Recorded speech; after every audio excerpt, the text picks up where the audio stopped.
दूसरा, संकट के समय। काहे संकट का समय बा कहला से ओ दिनन में इस्राएली लोग बहुत उन्नति करत रहले, बहुत ही बढ़त रहलन जा। जितना उन्ह लोग के सतावल जात रहल उतना वो उन्नति करत रहलन जा। ऐसे बढ़त गईले तब फिरौन का कैले जानत हई, एगो आदेश दियले। का बा उ आदेश कहला से इस्राएली लोगन में बालक जन्म ले तो ओकरा के मार दिया। बालक जन्म लिहन तो तुरंत मार दिया। कैसे मारे के बाटे? नील नदी में वो बच्चा के फेंक द। जिंदा ही जिंदा वो नील नदी में वो बच्चा के फेंक दिया। ऐसे वो बच्चा के फेंक दिहला से मित्र लोग, नील नदी ओह दिनन में मगरमच्छ खाती फेमस रहे। इस्राएलिन के बच्चन के नील नदी में ऐसे फेंकला से बस मगरमच्छ आके जोर से बच्चा के पकड़ला से वो स्थान के पानी पूरा लहू से लाल भइला से फिरौन के सैनिक और लोग ओकरा के देख के ऊ बहुत हंसत रहलन। इस्राएली लोगन के खून के देख के ऊ हंसत रहले। कई बरिस के बाद में वही नील नदी के पानी लहू के जैसे जब बदल गई तब फिरौन डरा गए। फिरौन रोवले, फिरौन के लोग भी रोवले।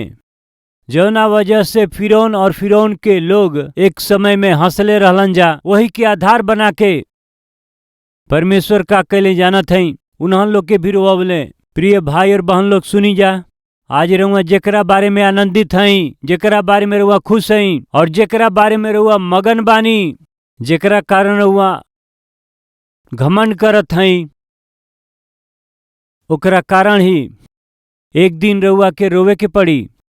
रौरी आनंद में, रौरी सुख में और रौरी समृद्धि में परमेश्वर यदि ना हवन त और खाली अगर ओकरा में पाप बाटे त सुनी, जवन पाप आज रउआ के आनंद देता ऊ पाप, जवन पाप के काम आज रउआ के हंसावत ताटे ऊ रउआ के रुला देई।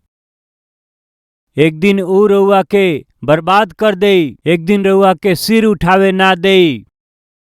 एक दिन रउआ के सिर झुकावे के ही पड़ी। उतने ही नहीं, बहुत से समय में रउआ के मार खाए जैसे कर देई। वो दिन अइला के पहले अपना आप के सुधार ले। उस संकट के समय रहे। ऐसन विपत्ति के समय इस्राएली लोगन में से यदि केहू के पत्नी गर्भवती भइला से पति पत्नी का कह के प्रार्थना करें, प्रभु परमेश्वर ए दिनन में हमार पत्नी स्वस्थ रहे के चाही। 9वां महीना आ गइल प्रभु, बेटा मत दिह प्रभु, बेटा मत दिह पिताजी। काहे खातिर? यदि बेटा पैदा होई तो ओ मगरमच्छ लोग के आहार बने के पड़ी। ओ मगरमच्छ के डालल जे बेटा ना चाही प्रभु, बेटा ना चाही, बेटा ना चाही प्रभु। ऐसे प्रार्थना करिए कि नहीं? रउए बताई। ऐसन संकट के समय रहल। मूसा एगो लेवी परिवार में ऊ जन्म लिहले। ऊ बहुत गरीब रहले। मूसा के पिता, मूसा के माजी गरीब रहले। ऐसन समय में काहे गरीब कहत हई? काहे कि ऊ सब लोग गुलाम रहे न प्रिय लोग।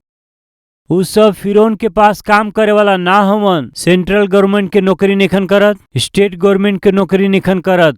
ओ दिनन में एमएनसी कंपनियां भी ना रहे। ऊ सगरी गुलाम रहले। कठिन परिश्रम करिए तबे खा पइहे। ऐसन भयानक परिस्थिति में ऊ लोग रहल। बालक पैदा भइला से बस मार डलिह जा, ऐसन कानून अमल में रहे वो समय। यदि ऐसन समय में राउर पत्नी गर्भवती बाड़ी त 9 महीना पूरा हो जाई तो रउआ का प्रार्थना करब? बहिन, रउआ का प्रार्थना करब? हे प्रभु मेहरबानी से बेटा मत दिह प्रभु जी। नैखन का हमनी के बीच में ऐसन लोग? फिरौन जैसन शासन ना भइला से बहुत से लोग प्रार्थना कर समय, प्रभु जी बेटा ही चाही, पैदा होई तो बेटा पैदा होके के चाही प्रभु, बेटी ना चाही प्रभु जी। बहुत से सास लोग धमकी देली जा, बहुत सुनत हऊ का? सुंदर पोता के लिया के हमारा गोद में डलिह। यदि तू बेटी के जन्म देबू तो हम तोहरा के घर से बाहर कर देब।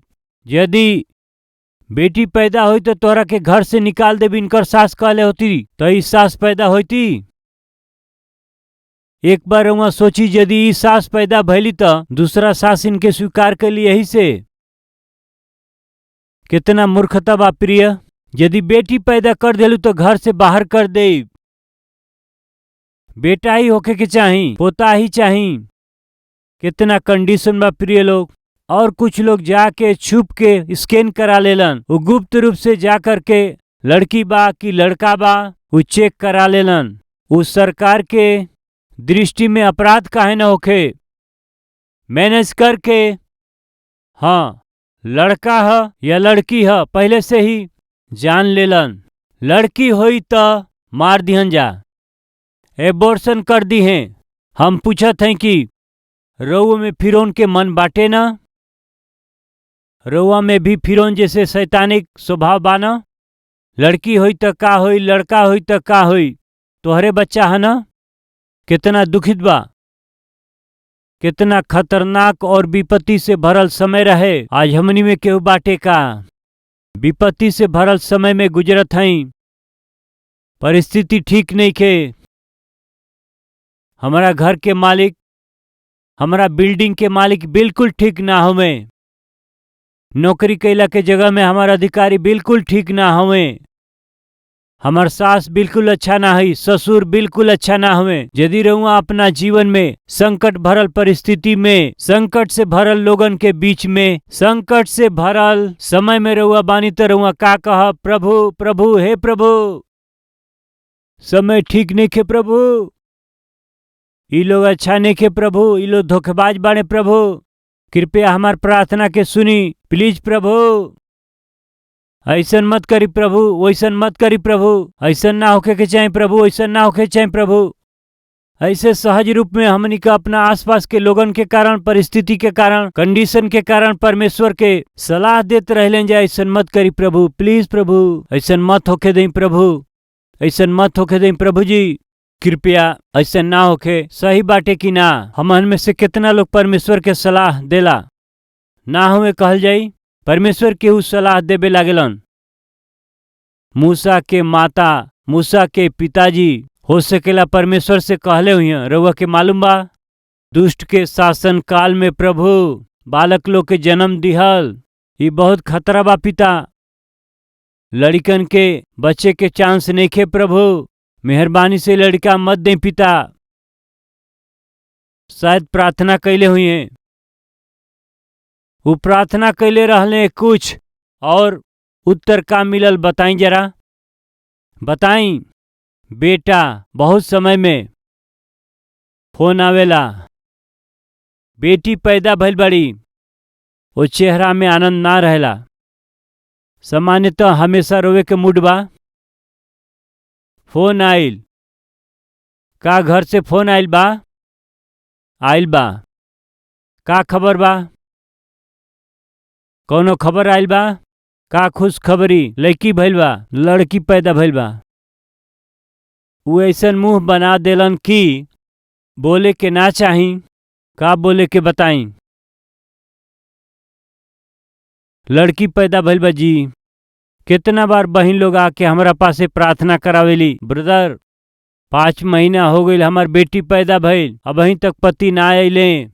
कम से कम अपना बेटी के पैदा भइल, बाकी वो मुंह देखे ना आइलन। काहे गुस्सा बाड़े? उ काहे गुस्सा बाड़े? बेटी पैदा कली यही से, बेटी के रूप में पैदा भइली यही से उनकर पर दुष्ट हमें ई लोग। यदि और बेटी भइल बाटे तो ऐसन मत कहब, ई मत कहीं कि पास्टर का कहत हमें, ऐसन अपना पति से मत कहिए, फिर वो कार्यक्रम ना देखिए। दुष्टता है न प्रिय लोग। प्रभु दया करके, समय सही नहीं खे, संकट के समय बाटे ई, हमहन पीड़ित हई, बेटा हमनी के ना चाही प्रभु। देखला से बेटा ही भइले। प्रिय भाई और बहन लोग मेहरबानी से सुनी, और परिस्थिति ठीक नहीं खे यही से, रौरी पर्स में पैसा नहीं खे यही से, घर में सगरी भोजन वस्तु समाप्त हो गई बाटे यही खातिर से, हाथ में एगो फूटा कौड़ी नहीं खे यही से। हमनी में से बहुत से लोग अलग विचार करके परमेश्वर के पास आके सलाह दियाला के उ लोग कोशिश करेला, प्रभु ऐसे वैसे ना, अब वहीं बेटी के शादी ना कर सकीला प्रभु, अब वहीं बेटा के पढ़ा ना सकीला प्रभु, अबही हम सेवा में ना जा सकिला प्रभु। हमारा आमदनी बहुत कम बा प्रभु, अबही ना प्रभु, अबही ना प्रभु। यह तरह से रउआ जब प्रार्थना करीला ओकरा खातिर कुछ संदर्भ में ठीक वैसे ही परमेश्वर के पास से जवाब उल्टा आवेला। रउआ आशा कुछ करीला, रउआ मांगीला कुछ, रउआ के मिले वाला जवाब उल्टा होला। हम कहले रहली न पिता बेटा मत दें, बाकी रउआ बेटा देली। इनके कैसे बचाव के बा? परमेश्वर काहे हमनी के प्रार्थना के जवाब ना दे करके ओकरा विपरीत उत्तर देलन जानेली? वो साबित करे खातिर कि सगरी सृष्टि पर शासन करे वाला हम ही हई। तू अपना थोड़ा से भक्ति से, थोड़ा से विश्वास से हमके सलाह दिहला से सही तो बड़ा बेचारा तू। बेटा दिहला से कैसे पालन करबा, बेटी दिहला से कैसे शादी करबा, ई तो सब ठीक बा। लड़की हम ना देव कल के तो के शादी करे के मुश्किल हो जाई। रौरी थोड़ा विश्वास और थोड़ा से बुद्धि से परमेश्वर के सलाह दिहला से परमेश्वर सुन के रौरी सलाह के अनुसार हमार परमेश्वर जवाब देवे वाला बिल्कुल ना हमें। केकरा के दिहले जानत हई? बेटा ही दिहले। कौना समय? विपत्ति के समय, संकट के समय में ही बेटा ही दिहले। काहे खातिर? हमार परमेश्वर विपत्ति होखे या संकट होखे अपना खातिर अनुकूल रूप में बदले खातिर सक्षम हमें।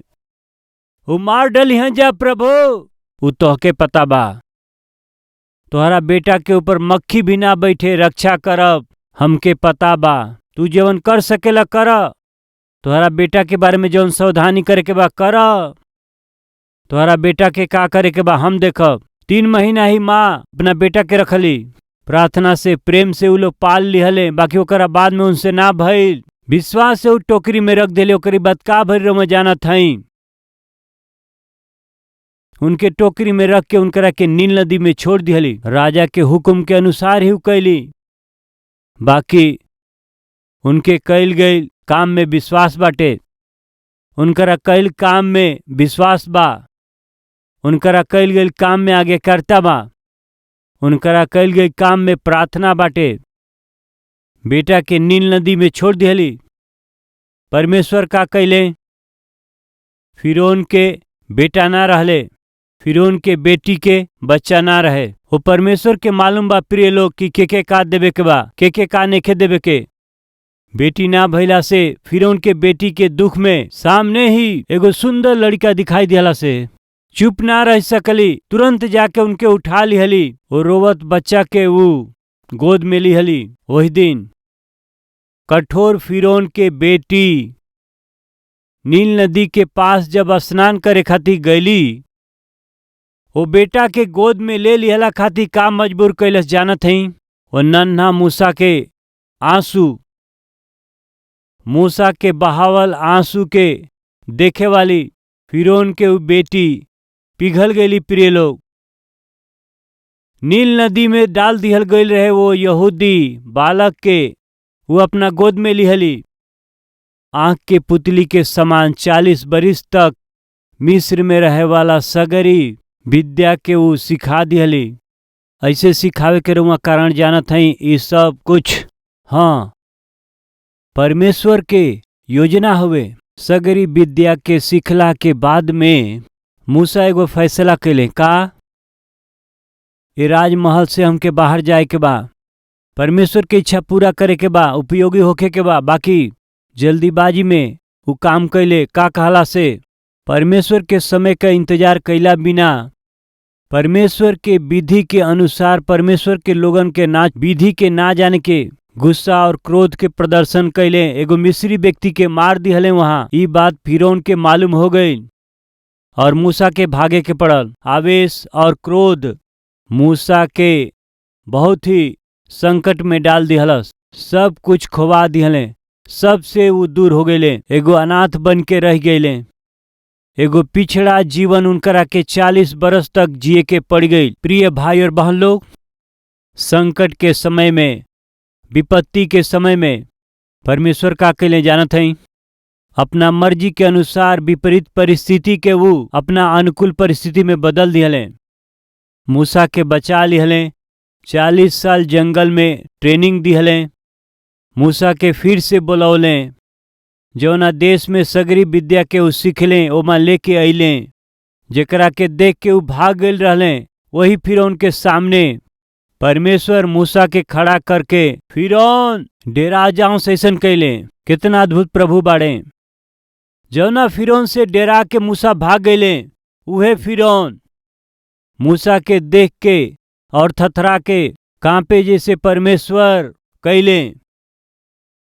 आज रौरी जीवन में संकट के समय बाटे का, विपत्ति के समय बाका, तो सुनी जा उरवा के संकट और विपत्ति लाग सकेला। बाकी कुछ संदर्भ में परमेश्वर और चाहत के विरोध में उत्तर देले बाणे। त एगो विषय के याद रखी, ई का प्रभु ऊ नौकरी मंगला से ई नौकरी काहे दिहली, ऊ रिश्ता मंगला से ई रिश्ता काहे दिहली, वहां नौकरी चाही कहला से यहाँ नौकरी काहे दिहली।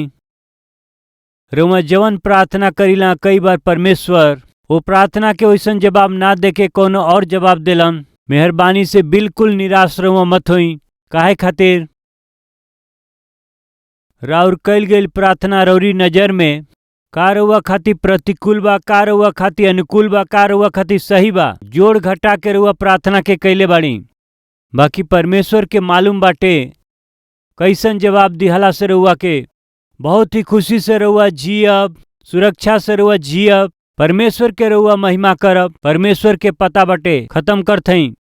बेटा ना चाही, बेटा ना चाही, बेटी ही हमके चाही। यदि उनकरा आशा के अनुसार परमेश्वर वही दिन जवाब दे देले होतन त मूसा पैदा होतन का? मूसा पैदा होतन का? इस्राएली लोगन के फिरौन गुलामी में से छुड़ाए वाला अगुआ पैदा होतन का? ना प्रिय, कई बार परमेश्वर हमनी के प्रार्थना के जवाब ना दिहल ही अच्छा हुए। यदि परमेश्वर हमनी के प्रार्थना के जवाब दे दिहन तब प्रिय, तो आज हमनी के यहाँ ऐसन ना होती। एक दिन हम बैठ के ई सोचत रहली, आत्महत्या करे के बाटे। आत्महत्या का विषय केहू के मालूम ना होके के चाही, हमार लाश ना मिले के चाही। ई सोच के प्रभु बहुत बा, जितना जी लेली बहुत बा। अब तो हम मर जायल चाहत हई, अपना जीवन के अपना आत्मा के रौरी हाथ में देत हई। आत्महत्या करे के कोशिश हम करत हई। ऐसे हम प्रार्थना कैली। यदि परमेश्वर ऊपर से कहते ठीक बा तो का हम होती? रउए बताई, आमीन कहतीन तो का हम होती? ए तरह से अपना जीवन में कितना प्रार्थना कैले हुई जा। परमेश्वर के हमन का मंगली जा। कृपया सुनी, उरवा खातिर संकट के समय हो सकेला, विपत्ति के समय हो सकेला, प्रतिकूल स्थिति हो सकेला। वो सब के विरोध में परमेश्वर रउआ के जवाब दिहला से प्रभु ऐसन जवाब दे दिहली। हम त ना कहली ना ई हमरी खातिर भला नइखे न कहली। ऐसे होकला से हमरा खातिर तकलीफ बा न प्रभु कहली। उ रउआ खातिर तकलीफ बा, बाकी तोहरा कष्ट में हम शामिल होकर के अपना नाम के महिमा खातिर ही ओके हम अनुमति देले हई। ना चाही न बेटा प्रभु कहले रहली, तोहके लड़का चाही, यही से हम देत हई। वो लड़का के जरिए हम का करे जाते हैं तू नहीं जानत, हम जानत हई। प्रिय भाई और बहन लोग, अपना जीवन में रउआ जब प्रार्थना करीला, रउरी जीवन में जवन उत्तर चाही ऊ ना उत्तर दे के दूसरा उत्तर दिहला से रउआ अनजान होखब कि ये जवाब के द्वारा का करी है। बाकी एगो बात सच बा, एगो उत्तम एगो सोच और उत्तम योजना, एगो उत्तम विचार वो जवाब के पीछे बाटे। ऐसे चिंता छोड़ के, दुखी ना होके परमेश्वर के जवाब के पूरा मन से स्वीकार कैला से परमेश्वर की महिमा के एक दिन हमहन देखल जाई। ऐसा अनुग्रह परमेश्वर हमनी के दे। पूरा मन से हम हर केहू प्रार्थना में सहभागी होके हम ई चाहत हई।